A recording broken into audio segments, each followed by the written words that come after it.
Selamat pagi umat yang terkasih di dalam Tuhan.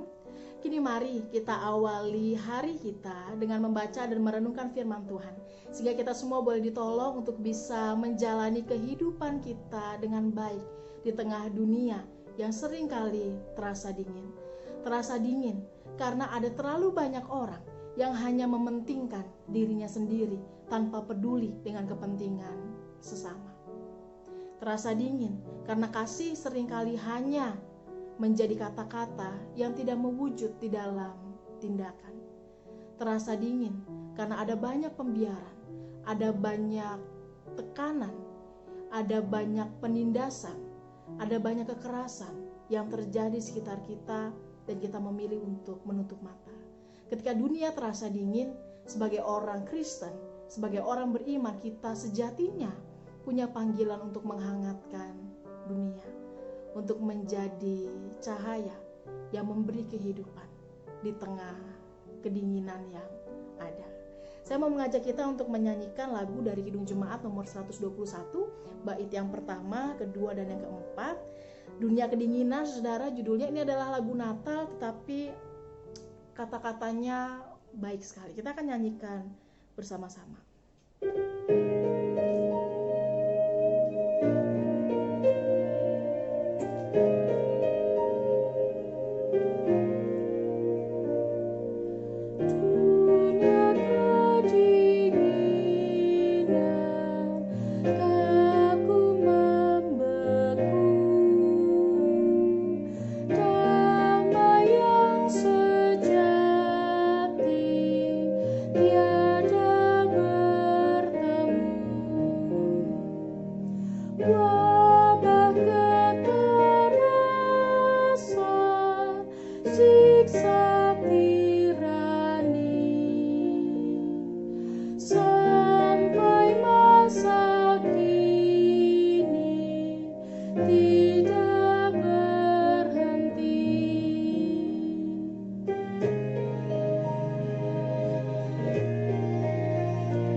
Mari kita sama-sama bersatu di dalam doa.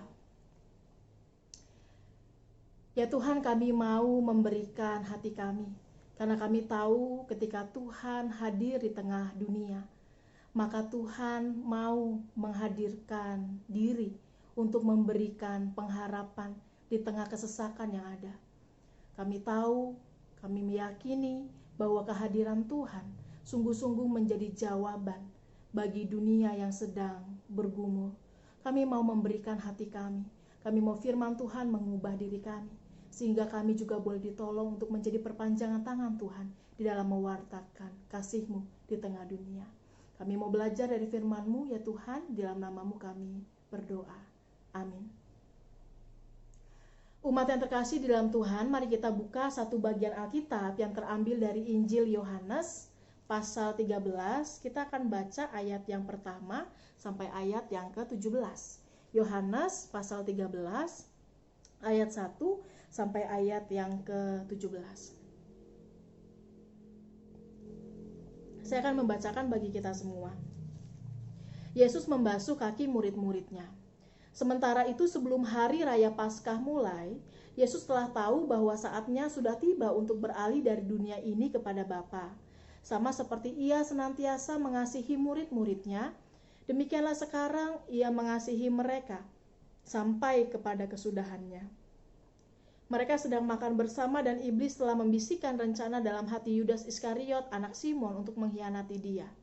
Yesus tahu bahwa Bapanya telah menyerahkan segala sesuatu kepadanya dan bahwa ia datang dari Allah dan kembali kepada Allah. Lalu bangunlah Yesus dan menanggalkan jubahnya. Ia mengambil selai kain lenan dan mengikatkannya pada pinggangnya.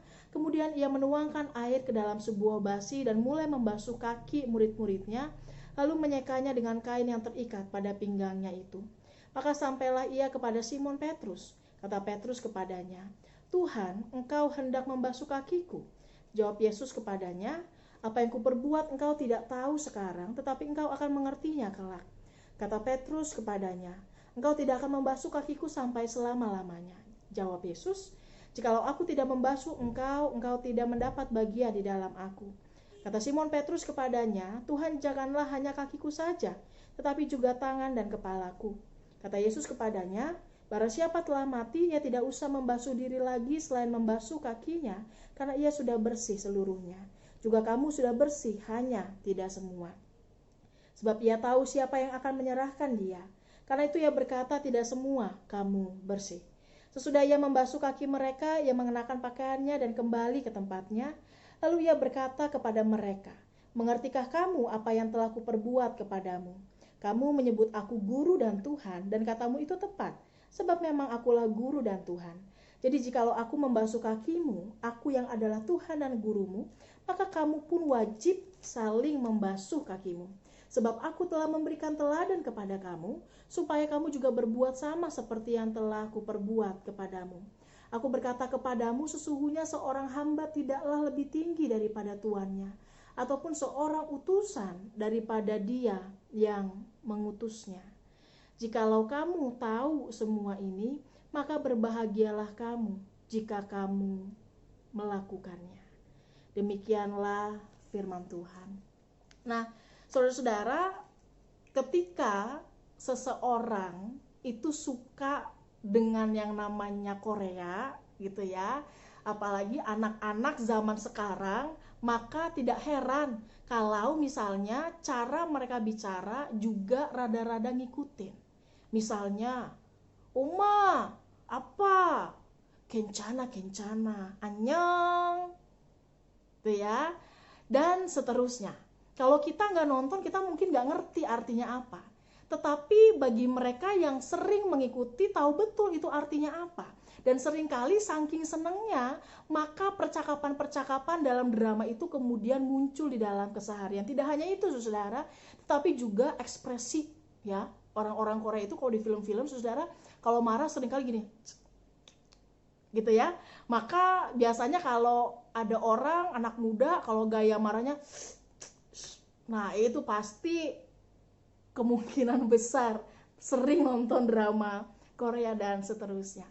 Nah, saudara, ketika kita berbicara mengenai hal itu, maka menjadi menarik karena meniru itu sesuatu yang memang manusiawi kita lakukan. Ya, dari hal-hal yang ramah temeh aja, saudara, remeh temeh, seseorang bisa dengan mudahnya meniru. Dan kadang proses meniru itu tidak hanya berbicara soal kebiasaan yang remeh aja, tetapi juga bisa menjadi sesuatu yang lebih dalam. Oleh karena itu tidak heran kalau kita itu harus berhati-hati sekali, saudara, untuk menampakkan diri kita atau membawa diri kita. Kenapa? Karena jangan-jangan apa yang kita tunjukkan itu kemudian bisa dilihat dan ditiru orang lain. Apalagi jika itu sifatnya berulang. Nonton film Korea aja gayanya bisa ke Korea-Koreaan, saudara.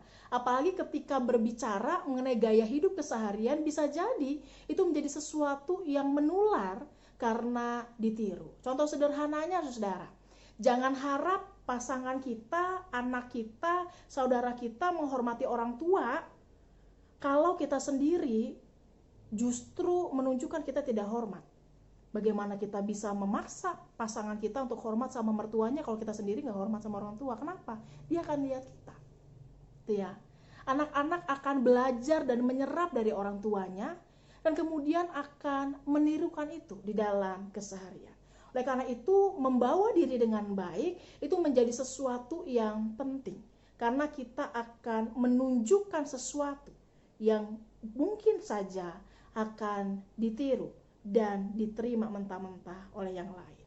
Kalau seseorang bisa ngelihat polanya, saudara, itu enak gitu ya. Ketika kita bisa melihat, oh orang ini polanya seperti ini dan seterusnya, maka kita bisa memilih mana yang saya tiru dan mana yang tidak, itu enak. Tapi ada orang-orang yang kemudian hanya melakukan tanpa berpikir panjang. Ketika Yesus hadir di tengah kehidupan dunia, saudara, di sini dikatakan sebelum hari raya Paskah dimulai, sebelum ia benar-benar dalam tanda kutip disalibkan, maka Yesus menunjukkan sebuah sikap yang akhirnya diharapkan dapat menjadi teladan bagi murid-muridnya. Kenapa? Karena Yesus mau sebagai murid-muridnya mereka menjadi orang-orang yang meniru apa yang kemudian diteladankan gurunya. Kenapa itu penting, saudara? Karena ketika Yesus hadir di dunia, Yesus membawa sebuah misi, menghadirkan kerajaan Allah, kasih kabar baik itu. Dan Yesus berharap murid-murid yang nanti akan menjadi rekan sekerja yang meneruskan karyanya di tengah dunia akan mempunyai misi yang sama. Dan Yesus menunjukkan sebuah sikap, sebuah teladan yang menunjukkan bahwa apa yang harus mereka lakukan itu adalah seperti yang Yesus contohkan. Apa yang Yesus lakukan, saudara, dalam perikop kita ketika ia membasuh kaki murid-muridnya, sebenarnya dalam tradisi orang Yahudi ini adalah pekerjaan yang dilakukan oleh pelayan. Gitu ya. Saya ingat beberapa waktu yang lalu kita pernah membahas mengenai bahwa bagi orang Yahudi itu pembasuhan itu begitu penting, bukan sekadar soal bersih, saudara, bukan. Tetapi bicara mengenai kelayakan di hadapan Tuhan, menjadi bersih di hadapan Tuhan. Oleh karena itu tidak heran kalau pembasuhan itu dilakukan di dalam keseharian. Ketika mereka setelah keluar, ketika mereka bertemu dengan orang lain, ada ritual-ritual pembasuhan, termasuk pembasuhan kaki. Yesus mencontohkan kepada murid-muridnya bahwa pekerjaan yang sejatinya biasanya dilakukan oleh pelayan ini dilakukan sendiri oleh guru yang adalah Tuhan. Dilakukan sendiri oleh orang-orang yang kalau misalnya di antara para murid itu, saudara, ya Yesus itu melampaui para murid itu. Tetapi teladan yang Yesus tunjukkan ini sebenarnya menjadi menarik karena Yesus mau mengajak para murid untuk bisa merendahkan dirinya. Untuk bisa tidak hanya merendahkan diri, tetapi memberi dirinya untuk melayani satu dengan yang lain di dalam kerendahan hati. Yesus mau menunjukkan bahwa peristiwa pembasuhan ini tidak hanya sekadar bicara soal cuci-cuci belaka, saudara, tapi lebih jauh berbicara mengenai karya keselamatan Allah yang membasuh dosa manusia. Oleh karena itu jelas ketika Petrus mengatakan, aduh Tuhan, sampai selama-lamanya saya tidak akan membiarkan engkau membasuhku, gitu ya. Maka Yesus mengatakan, kalau aku tidak membasuh engkau, maka engkau tidak mendapat bagian di dalam aku. Karena memang karya keselamatan pembasuhan dosa itu Yesus yang lakukan untuk merengkuh orang-orang yang berdosa ada di dalam dirinya, saudara. Oleh karena itu, Yesus menunjukkan sebuah teladan dengan harapan para murid bisa melihat ketika Yesus bawa misi. Yesus itu bawa misi sebagai siapa sih? Sebagai bos, sebagai raja yang dilayani. Kalau raja-raja, saudara, kalau nonton, saya suka film Korea gitu ya. Kalau nonton film-film Korea, raja-raja zaman dulu, saudara, itu apa ya? Cuci muka aja ada pelayan yang cuciin, tuh ya. Kalau misalnya kepanasan ada yang kipasin ya, karena zaman dulu kagak ada AC, adanya angin cepoi-cepoi, saudara ya. dikipasin, makan semua sediain. Yesus misinya itu ke dunia datang sebagai apa? Yesus mau menunjukkan bahwa Yesus adalah Raja, Yesus adalah Tuhan yang menghamba, yang melepaskan atributnya dan melayani dengan hati, saudara. Oleh karena itu di sini dikatakan seorang hamba itu nggak akan pernah lebih tinggi dari tuannya, nggak usah ngarep juga kita lebih tinggi, begitu ya. Ataupun seorang utusan daripada dia yang mengutusnya. Ketika para murid itu diutus, maka dia tidak akan melebihi orang yang mengutusnya. Ketika ia menjadi hamba, maka dia tidak akan lebih tinggi daripada tuannya.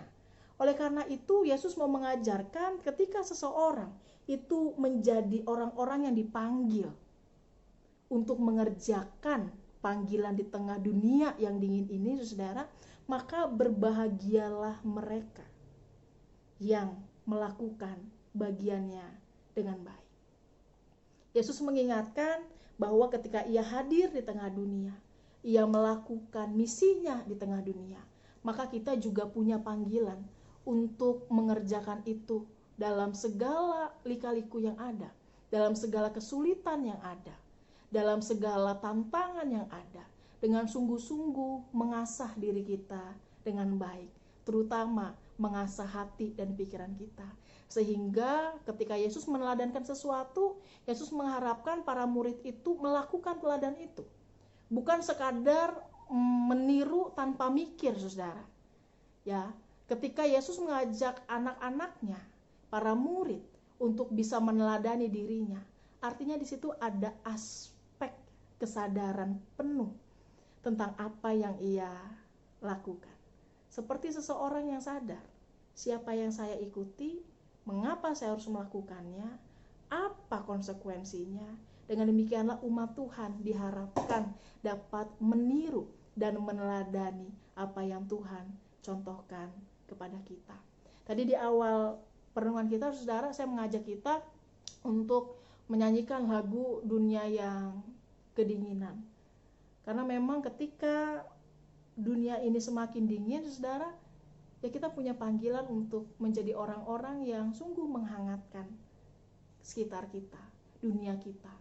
Ini menjadi sesuatu yang penting, karena ketika Yesus lahir, hadir di tengah kehidupan dunia, maka kehadirannya adalah untuk membawa damai. Ketika kita tahu apa misi Tuhan, apa yang Tuhan kerjakan, maka mari jadi orang-orang yang siap untuk meneladani Tuhan dengan kesadaran penuh. Jadi orang yang meniru Tuhan, melakukan apa yang ia kehendaki dengan sebuah kesadaran dan tanggung jawab iman. Itu bisa berarti kita menjadi contoh di tengah kehidupan berkeluarga. Itu bisa jadi kita menggarami dimanapun kita berada. Itu bisa berarti melepaskan pengampunan. Itu bisa berarti memberi diri. Itu bisa berarti memperluas zona nyaman kita. Itu bisa berarti hadir bagi orang-orang yang ada di sekitar kita. Bahkan memberikan kesempatan dan dorongan bagi kita untuk berubah. Kalau satu cuek, saudara, kita berpikir nggak ada ngefeknya kalau cuma satu. Sama kayak orang sekarang kan, saudara, udah mulai lagi aturan baru, nggak pakai plastik. Ya kalau kita satu orang mah pakai plastik nggak akan ngefek gitu ya. Satu orang mikir begitu, saudara, 10 juta orang mikir udah 10 juta plastik, dan seterusnya. Sehingga sebenarnya artinya sekecil apapun kontribusi kita itu punya peranan penting untuk menghangatkan dunia kita. Kiranya Tuhan menolong kita semua untuk bisa meneladani Tuhan dengan baik. Mari kita bersatu di dalam doa. Ya Tuhan, kami memohon, biarlah ketika kami mengaku, kami mengimani Tuhan di dalam kehidupan kami, maka kami boleh sungguh-sungguh mengerjakan panggilan kami dengan baik. Kami mau meneladani Tuhan yang ketika hadir di tengah dunia, sungguh-sungguh mengerjakan sebuah misi keselamatan, sungguh-sungguh mengerjakan kabar baik, dan itu yang mau kami upayakan dalam keseharian. Mungkin kami memiliki banyak keterbatasan, kami memiliki banyak kekurangan, tetapi toh Tuhan juga mengaruniakan banyak kebaikan. Tuhan mengaruniakan banyak kelebihan. Oleh karena itu, ajar kami untuk melihat diri kami secara utuh, setiap kesempatan yang ada sebagai kesempatan untuk memberitakan firman. Tolong kami berproses dengan baik, sehingga ketika kami membawa diri, kami juga boleh sungguh-sungguh menjadi berkat, karena kami menampilkan, karena kami menirukan, meneladani apa yang Tuhan kehendaki dalam kehidupan kami. Tolong kami semua, kuatkan kami yang memiliki pergumulan di dalam sakit, di dalam kesepian, di dalam kesedihan, atau pergumulan lain yang tidak bisa kami sebutkan satu persatu. Biar Tuhan yang menopang dan menyertai kami. Di dalam nama Tuhan Yesus Kristus kami berdoa dan mengucap syukur. Amin. Selamat menjalani hari kita dengan baik. Tuhan Yesus memberkati.